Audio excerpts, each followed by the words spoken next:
অতি দরিদ্র পরিবারের নারীদেরকে স্বাবলম্বী করার জন্য বসুন্ধরা গ্রুপের একটি উদ্যোগ এটি এবং বসুন্ধরা শুভ সংঘের মাধ্যমে বসুন্ধরা গ্রুপের মাননীয় চেয়ারম্যান জনাব আহমেদ আকবর সোবহান উনি গ্রামীণ দরিদ্র নারীদেরকে স্বাবলম্বী করার জন্য আমরা প্রথমে বসুন্ধরা শুভ সংঘের মাধ্যমে তাদের একটা বিনামূল্যে প্রশিক্ষণ দেই এবং প্রশিক্ষণ শেষে তাদের হাতে সেলাই মেশিন তুলে দিই। তারই অংশ হিসেবে আজকে আমরা এখানে শরীয়তপুরের 20 নারীকে সেলাই মেশিন তুলে দিলাম। আমি এখানে এই কাজের জন্য প্রশিক্ষণ নিয়েছি প্রায় 5 মাস। কাজ শেখার পরে বসুন্ধরা গ্রুপ আমাদের একটা মেশিন উপহার দিয়েছে, সেজন্য তাদের প্রতি কৃতজ্ঞ। 5 মাস কাজ শেখার পরে এই বসুন্ধরার থেকে আমার একটা সেলাই মেশিন দিয়েছে। এই সেলাই মেশিনটা ঘরের কাজও করতে পারবো, আমি বাইরের কাজও করতে পারবো, বাচ্চা কাচ্চা নিয়ে আমি 4টে ডাল ভাত খাইতে পারবো।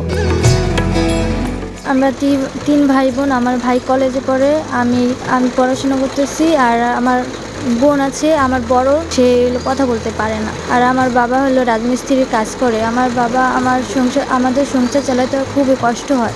তার জন্য আমার ছোটোকালে থেকে অনেক ইচ্ছা ছিল যে আমি আমার বাবার পাশে দাঁড়াবো। এই মেশিনটা পাওয়ার জন্য এটি যেন চালিয়ে আমার বাবার আমি সাহায্য করতে পারি, আর যেন আমার পড়ালেখা আমি নিজেই খরচ চালাতে পারি। আমার সংসার চালানোর মতো কেউ নাই, ছেলে মেয়ে নাই। আমার ছেলেটা ছোট, আমি এই মেশিনটা পেয়েছি। আমার অনেক আশা এই মেশিনটা দিয়ে যেন আমি আমার সংসার চালাইতে পারি, আমার ছেলেটা যেন আমি মানুষ করতে পারি। ওকে আমি মাদ্রাসায় ভর্তি করেছি। এই মেশিনটা দিয়ে যেন আমার সংসারটা ভালোভাবে চলতে পারি।